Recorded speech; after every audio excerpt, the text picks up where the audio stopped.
An important question that I would like to ask us today is this. In what ways are temptation coming to us? In what ways are we experiencing temptation in the world of today? This was a question posed by a Sunday school teacher to a group of audience who came for Sunday school. When he asked this question, a man raised his hand and told the teacher that this is what he considered a temptation.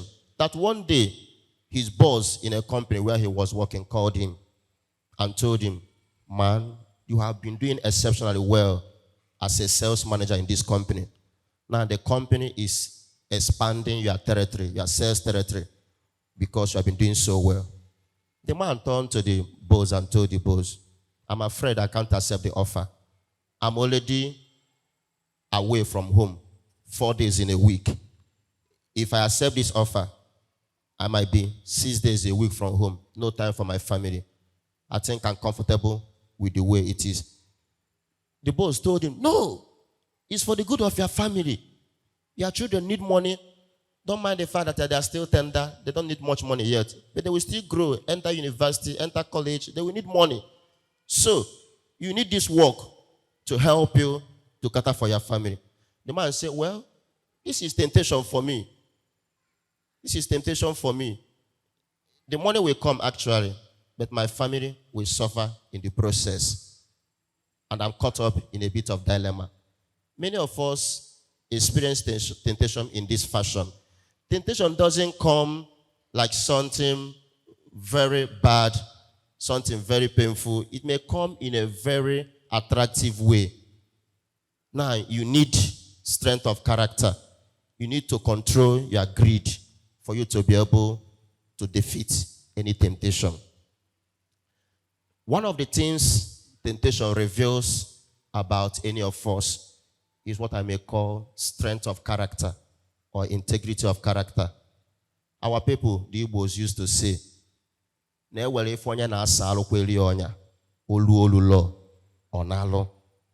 so temptation is about your strength of character. I have seen people who entered into bed and said, you see that young woman, you see that young guy, just give him 5,000. Just give her this amount, and then he or she will do whatever you want him or her to do. If people can say this about you, then your character has a big question mark.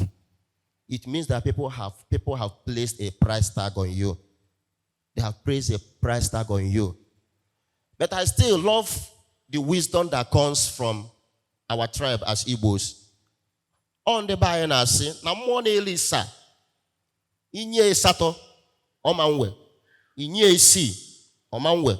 Beroso minyele sawa. What it meant is that such a person is a man of integrity. Is a woman of integrity. If you like, bring 1 million, you can move him or her. So temptation has a lot to say about your character as a person. Are you the type of person who can compromise values, standard, just to enrich yourself, just to get ahead of others? Or are you the type who has so much respect for yourself as a person? No matter what they bring, no matter what they say, lie, you can never be budged. And people will always say that about you. You come in a forum, you come in a meeting, you come in a group. They are looking for who will be the treasurer of a group. They will say, this person. They are looking for who will be this. They will say, this person. Because they know the person has proven himself over time. And then, temptation also reveals whether you are greedy or contented. It says a lot about whether you are greedy or contented. Social media has exposed a lot of ills in the world of today. There is this comedian, they call him untouchable comedy, who is going around pranking people. Men are paying them to prank their wives and their girlfriends. And the results have been very terrible. You will see a young woman that you have proposed love, you are doing everything for her. And then, all of a sudden, somebody comes to prank that woman and brings those exact things you have been giving to such a woman. And then the woman will fall headlong, fall so cheap. That prank has destroyed a lot of relationships and a lot of marriages. And there have been conflicting voices all over social media. Some saying the man should not go on with that pranking. This man should not. But it is revealing something. It is revealing something. So is it possible that there is somebody here who is in a relationship with a young man or a young woman, and then somebody from nowhere will come and prank you, maybe with iPhone 13 Pro Max or with 500,000 or any amount, and then all the love, all the affection you have built over the years with that young man or that young lady will just disappear just because of 500,000 or 1 million or iPhone or thereabout. But this is what temptation reveals. So it says a lot about your character, whether you are greedy, whether you are contented. If you are contented, you can never fall for any temptation. But if you are greedy, even if you have the whole world at your disposal, you will still fall. Take, for instance, the first reading we just listened to. Adam and Eve were placed in the Garden of Paradise. The Garden of Paradise is a garden of abundance. They had everything at their disposal. God told them, everything in this garden belongs to you. Do with them with whatever you like. But you see this tree, don't go there. Just consume everything, but this tree, stay off. So they were tempted in a garden of abundance. Yet they could not stand. Now Jesus was tempted in a desert of want, in a desert of hunger, in a desert of nothingness. But Jesus stood his ground. So temptation is not really about, because you see some people who bring up the argument, he's so poor, that is the reason why he did this. He is so unfortunate, that is why he did this. I have known people who were in a place of destitution, abject want and poverty, but who never sold their integrity, who never sold the value they place on themselves. Some people, they don't have any price tag. They are real. They stay true to color, both in darkness and in light. But you will see people who are surrounded by royal abundance. They don't lack anything. But bring any temptation, you see them behaving like people who have never seen money, who have never seen food all through their life. And they'll be wondering. So it's not about condition or situation. It's about the respect you have for yourself. It's about the character of your person. We must also do everything possible to run away from temptation or resist temptation. We need to do everything possible. There is a beautiful story coming from the Greek people. The story is called Siren, Greek mythology, Siren. In Greek mythology, Siren is a nymph or a creature that has the face of a beautiful woman and the body of a fish, and the body of a bird. The face of a beautiful woman and the body of a bird. Now, this Siren, they live in an island called Sirenium Scopuli. Sirenium Scopuli is a kind of a rocky island. And this siren is reputed as having the most beautiful and enchanting voice in the world. When siren sings, you cannot resist the charm from their voices. Very powerful and moving voice. Now, this beautiful and charming voice has destroyed a lot of seafarers and mariners to their death. Because once you are sailing on the sea and you hear this charming voice, automatically you are drawn to this music. And then when you sail there, the next thing that will happen will be the end of your life. You are smashed in the rocky island there, and that will be the end of your life. Now, many seafarers have met their doom while sailing that sea. One day, a Greek warlord called Odysseus was about to sail on that sea. He called his crew and told them to tie him on the mast of their ship, to tie him strongly. And he told the others to use wax to cover their ear so that we will not even hear the voice of that siren. Because to hear it means danger. And that was how Odysseus and his crew member survived the attack from the siren. But another king called Tarsus did something that is even better. What did he do? On trying to sail atop that sea, he brought one of the greatest singers in Greek land called Orpheus to accompany him. So on their journey, Orpheus' song was so powerful and moving that his song drowned that of the siren, that he couldn't hear that of the siren, and he was able to sail to safety. We are also expected to do this in fighting temptation. Yeah. You can fight temptation by introducing positive things. There are people who come and say, I always find myself masturbating. I always find myself drinking. I always find myself doing this thing. Now, these things are temptation. We may call it addiction. But there are places that make this addiction possible. If you are having challenge with drinking, yet to go to beer parlor, yet to have friends who are drunkards, you still keep with them. They call you on phone and say, "Now we can be no. I know gonna bad there, but and tomorrow you come and start shouting, I'm addicted to alcohol." You're not helping yourself. You have to be sincere in your struggle to overcome this temptation by telling yourself, I'm going to quit these friends. I will stop going to this beer parlor. That is the best way I can help myself. You are here crying about masturbation, yet in your phone is filled with pornographic sites. Every now and then you log in there and you are crying about masturbation. Why will you? It's not possible. It's not possible.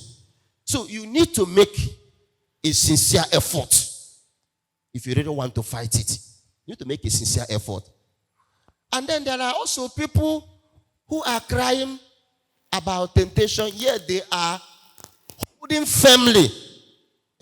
There is a funny story. Connected with one African country where this animal, ring-tailed monkey, where this animal is found, ring-tailed monkey. Now, ring-tailed monkey is one of the trickiest monkeys in the world. It is very difficult to catch this monkey.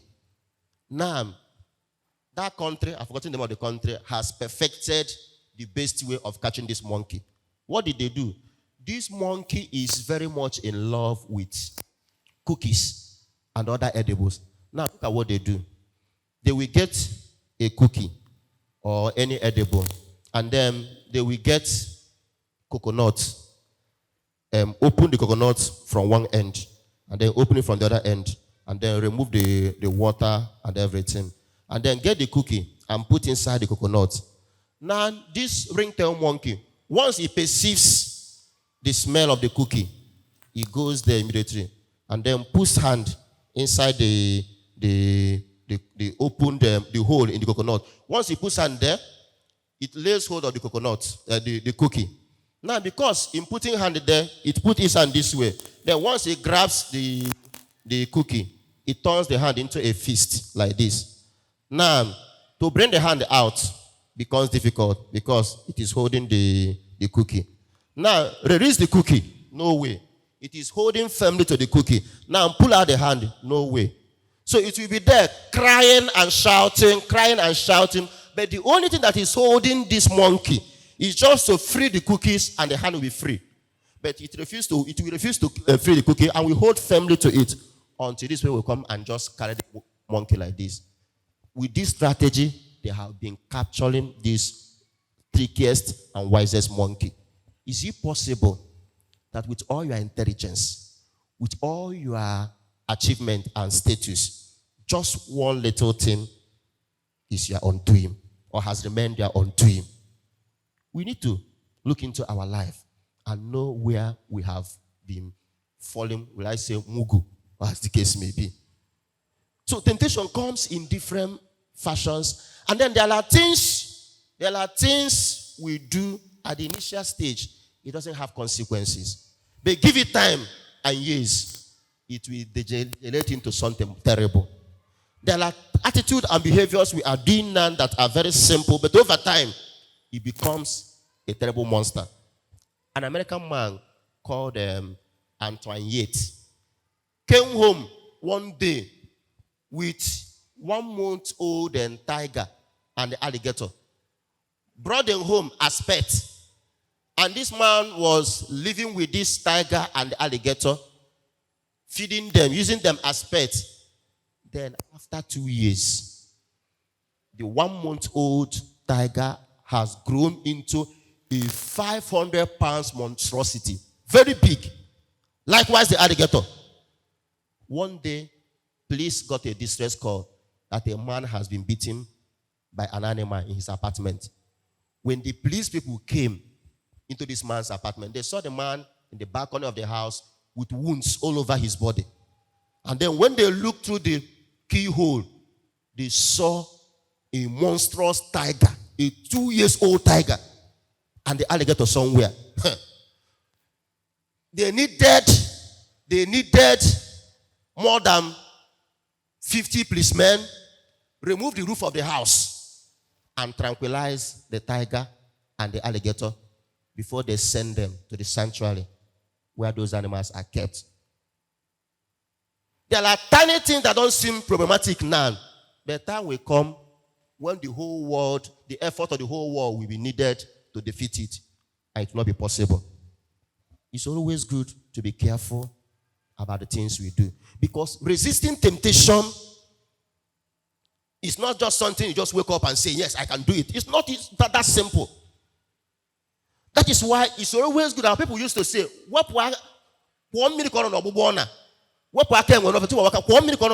before maybe ife. But there are those who seem unperturbed.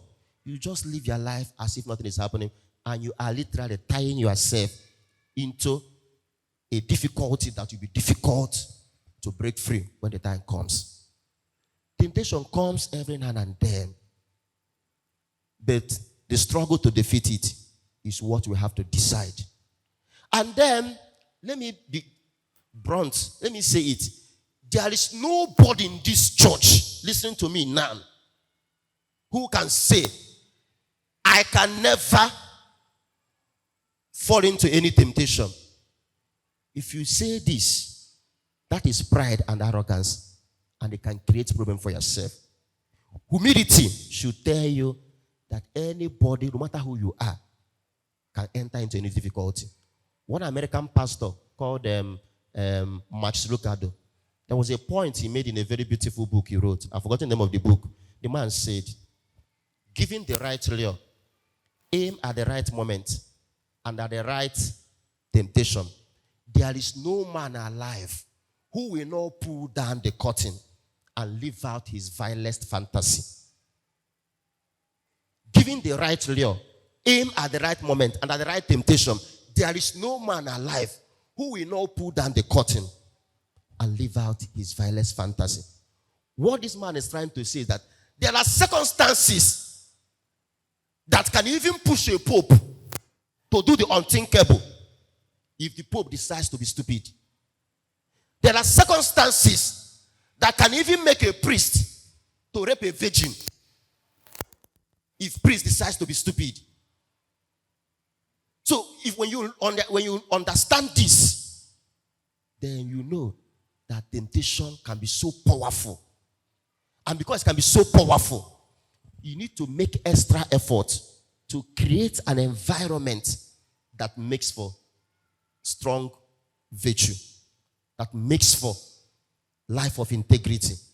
But when you create circumstances, maybe the kind of friends you go out with, the kind of books you read, the kind of people you value their opinion, and tomorrow you begin to wonder, why am I doing this? Why is my life changing? Why won't your life change? Why won't your life change? So we need to tell ourselves the truth. Everybody can fall to temptation. And then you see the temptation that came to Jesus today. One of them You see, temptation can come to us in our weakest moment. Jesus has fasted for 40 days. He was hungry and he needs food. And devil knows that he needs food. And devil came and said, turn this stone into bread. And he has the power to turn the stone into bread. So temptation cannot come with what you don't need. And it cannot come with what you doesn't have power to do. Nobody can tempt me to use a gun and kill a man. I don't have any gun. But somebody can tempt me to use a pen and steal the church's money. Because I'm in control in that area. So temptation can come where you have control and power and authority. Temptation cannot tell me to go to army barrack and stay. I cannot go there. It's not possible. But temptation can tell me to go to chapel and stay because I'm a priest. I use the key. I can access it immediately. When you realize this, then you begin to understand. From time to time, our people used to say, Amen akela. Amen akela. Temptation will always come where you have power to achieve something. But that wisdom, Amen akela. Don't do because you have the power. Because there are consequences. You may do, and at the end of the day, the implication and consequences can be overwhelming.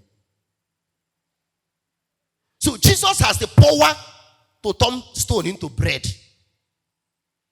But he didn't use that power. Though he has the power. But in most cases, we are out there to prove to people that we have that power. And we literally enter into difficulties and problems. So temptation can also reveal this.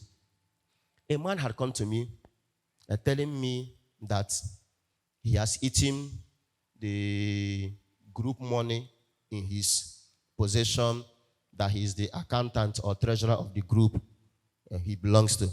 And I told him, since you know you have this difficulty, why not resign from this position? Why not tell them, I don't want to be this treasurer. I want to be provost. I want to be PRO. Just give me another function.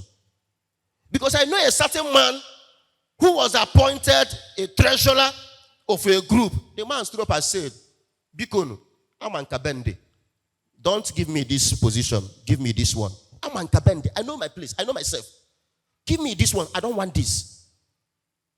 If you know you have problem with money, why accept to be the treasurer of a group or of your group or club? Why? And tomorrow you begin to cry because I'm a treasurer. You are not helping yourself. You're not helping yourself.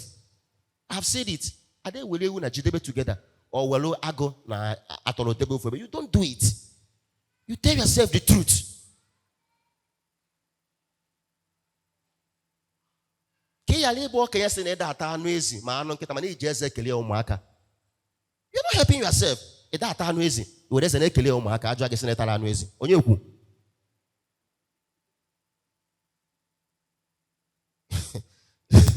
So, we have to be realistic in fighting our temptation. And then one of the things about Jesus' temptation again is that there are people, you see, that is one of the problems I have with our pastors, in the modern day pastors. From time to time, all over social media, you see those who will tell you they want to go to mortuary to raise dead bodies. You see those who will tell you they are going to walk on River Niger or on this one, they are going to do this thing. Today, Jesus taught us something very important. Do not put the Lord your God to test. There are things that are not important. Now, when devil told Jesus to jump from this mountain, the question is, to what end? What does this intend to achieve? So if I walk on water, what does it intend to achieve? Because this was how a pastor in UI, the zoo attached to University of Ibadan, came and told people that he will enter the lion's den, just like Daniel did. He came in there and prevailed on the zoo director or whoever is in charge to give him food to feed the lion. The man entered the zoo with his Bible. The moment he entered, no matter what the lions do. self-defense. The lion ran back. The man thought, oh, my God is at work, and raised his Bible and told those witnessing that God is about to seal the mouth of this lion. He didn't know that the lion was saying prayer before me. So, as the man was with his Bible casting and binding, the next thing that happened surprised everybody. People saw the pastor's Bible flying up, and the lion has already launched on the man and tore the man to pieces. So the question is, what do you intend to achieve? Daniel was thrown into lion's den. Daniel did not enter there by himself. He was thrown into lion's den. He did not enter there by himself. So why go to do that? When Jesus turned water into wine, there was a problem. The wine just finished, and the couple in charge doing the wedding are about to be disgraced. And Mary prevailed on Jesus and said they have no wine. Even Jesus was not eager to do it. Woman, I have not, my time hasn't come. Why are you? How does this concern me? But Jesus silently did it. And that was it. Now you see a pastor who will come and say, I will turn water into wine. To what end? That is magic. That is showmanship. So Jesus is not about showmanship. There are people who are falling to their death because they want to show to the world you belong. I've seen many young men quickly run to their death just because they want to show. There was this stunt young people normally play. They get the machine and then they will be doing it like this, doing it like this, doing it like people will be clapping. Boom!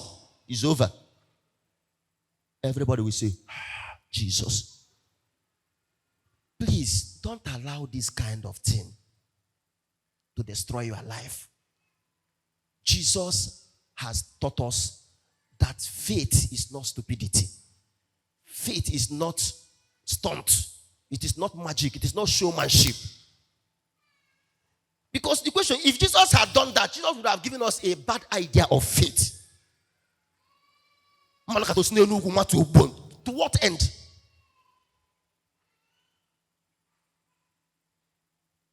And this was what happened during COVID-19. When the church, in her wisdom, told us that we need to start receiving Holy Communion in the hand because of the risky nature of COVID-19, how infectious it is. Many people said, okay, now the devil has entered the church.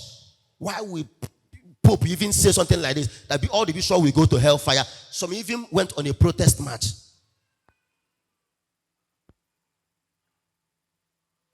If that is the case, Jesus would have jumped to tell us you can enter your death. Nothing will happen. God will save you. The church is telling you this has been proven. This is instant death for anybody. Look at the way of this, nature of this. He said, no, God is going to save you. I have gone to communion of the sick, gave a sick person communion, removing my hand, the person vomited. With the vomit, Holy Communion everywhere. If I pick it and give you, will you take with all your faith? What we do is, I told them, get me a tissue. They went inside the toilet, got a tissue for me. I picked the sacred species. We came back, dug a little ground, put it there and buried it. It is no longer hygienic and healthy for human consumption. But you will say it is faith. You eat it, the next day you are dying. You killed yourself. That is not faith. You have killed yourself. That is not faith. This Holy Communion we take is made from flour, and it has expiry date. None will stay beyond 4 days. If it's not consumed beyond 4 days, then it should be disposed. And there is a way to dispose it. You cannot get a hose that is decayed and give it to somebody to take. That is killing that person. That will pose health challenge. You dig a hole, bury it, and that is it. But somebody will say, no, I have my faith, and you consume poison. Telling yourself that your faith will save. That is not faith. If Jesus had wanted to teach that kind of faith, he would have jumped from that mountain and maybe jump to his death. And then the final temptation that came to Jesus today was to show him the wealth of this world. All this I will give you if you will bow down your head and worship me. Many people have lost their soul in this temptation. Many of us have done the unthinkable because we needed money. Many of us have done the unbelievable because we needed promotion. Many of us have sold our soul to the devil because of the wealth of this world. Our Lord Jesus Christ remains our model. Remains our model. Onwe kwi feli chago na. Ili go tata sinili yo ka afọ gị na afọ se gị afọ. Tomorrow, ije tere pata agwa kwa gị. Isi na eje party nka we elie lichasia. Hey, everybody na nnebu atro taba. Next 2 days agwa kwa gị. So don't use because of a single instance, a single opportunity. Mechu onwe gị iru. Amaro gị ka ajọ mmadụ. Look at Judas Iscariot. Throughout history, he has remained the betrayer because he went after his master to make money. Ego uwe du fugo ọtụtụ ụzọ. Mana Maria onwere ife richa ago na. So let us not allow the wealth of this world to push us astray, to lead us astray. The story about a certain king of England, I've forgotten the name, who entered into a bargain with the devil, and he told the devil, give me opportunity to rule England for 40 years, and I will renounce heaven. I will give you my soul. The devil said, 40 years, you renounce heaven and give me your soul. The man said yes. The devil told him, we have a deal. He gave the man 40 years. The man presided over the most powerful empires in the world. He had gold, he has diamond, he has the most beautiful women around him. He has power and wealth. But he didn't know how time flies. Before he knew it, 40 years was over. At the 39th year, leading to 40, the devil came and said, our contract's about to mature. The man started crying and told the devil, please, can you take back your 40 years and give me back my soul? The devil said, for where? You have enjoyed, so it's my time. And the man said, if I can have my soul back, I will use another 40 years to flood the entire England with my penitential tears. If I could have my soul back, I will use that 40 years to use my penitential tears to flood the entire England. It is over. It's over. Let us not allow the wealth of this world to lead us astray. Many people have compromised family love. Many people have destroyed their beautiful home. You see a married woman leaves her beautiful home. I have shared with you the story of a woman who was barren for close to 10 years. And then God remembered this woman and gave her a bouncing baby boy. The husband was so grateful, so happy. The husband gave this woman an open check. The husband made a signed signature and told the wife, go to any supermarket in the world, buy whatever you need in appreciation for making me a father. This woman took the check, went to a supermarket, made all the purchases. It was time to pay. Somebody told her that the manager wants to see her. She went in to see the manager. And the manager told her, do you know I can give you all these things free of charge? Even add extra money to it. If only you will accept to sleep with me. Meet me in a certain hotel. The woman, a woman who was giving empty check, looked at the offer. It was mouth-watering. She couldn't resist it. She told the man, I'm ready. I'm ready. The man gave her everything, gave her extra money. And then they went in. After the whole affair, they came back. The woman went home. They were living. After like a month, the little baby in arm was coughing and was this sick. They took the baby to the hospital. When the doctor ran some battle of tests, the doctor this child was born in this hospital. What happened? The disease the little baby has gotten from the mother through the breast was unbelievable. And the doctor called the wife, the woman, and said, look at see. They checked the woman was positive of the disease. They checked the husband, nothing. And they started asking the woman. She started crying and telling cock and bull stories. The husband was devastated and asked the wife, I gave you everything. Why fall for this? Why this? The woman was so heartbroken that after 2 days, the husband entered her room and saw a suicide note. She lay by the bedside with her corpse lying by the side, asking the husband to forgive her, that she betrayed him, done this, done that. The wealth of this world can destroy our life if we are not careful.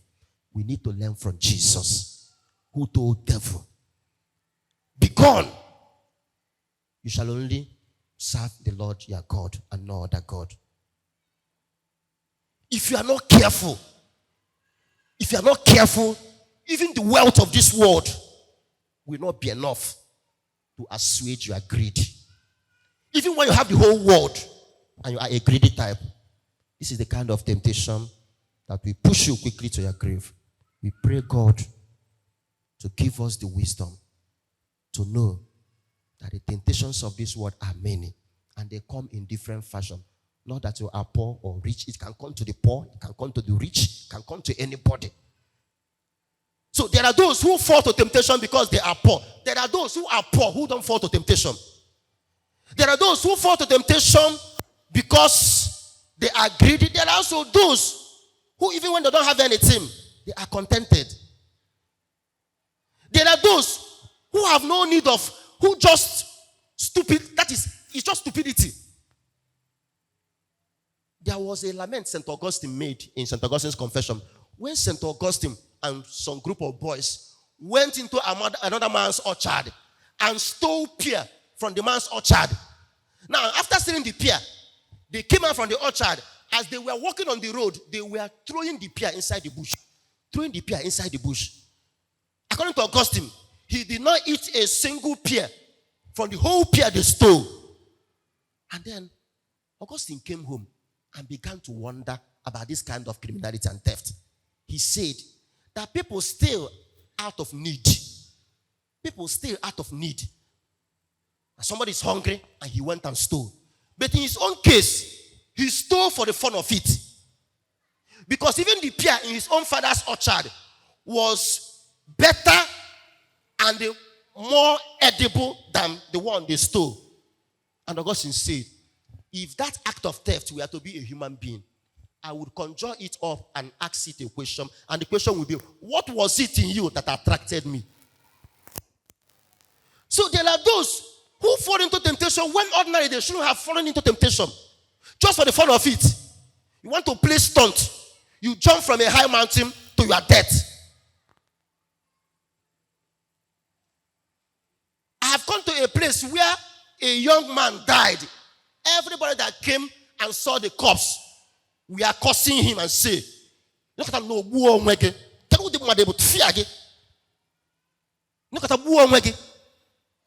know people to show sympathy to corpse, but in the case of this young man, everybody was cursing and say, because you just go and play stunt and destroy your life for nothing.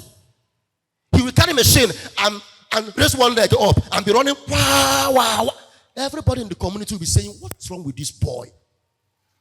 Every day he will get machine, put his boot on one side, use one hand, and be doing like this. Wah, wah, wah, wah, wah. Until one day, boom! Everybody that came and saw his car and said, he just won we get fear again. Let us not allow people to say this over our cups.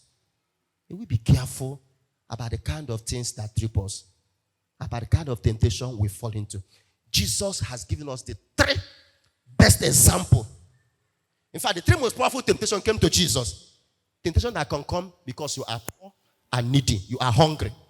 Temptation that can come because you want to show your power, you want to be placed stunt. And the one that can come because you are greedy, you want to gain the whole world. Know the one that comes your way and what to do about it. Peace be with you.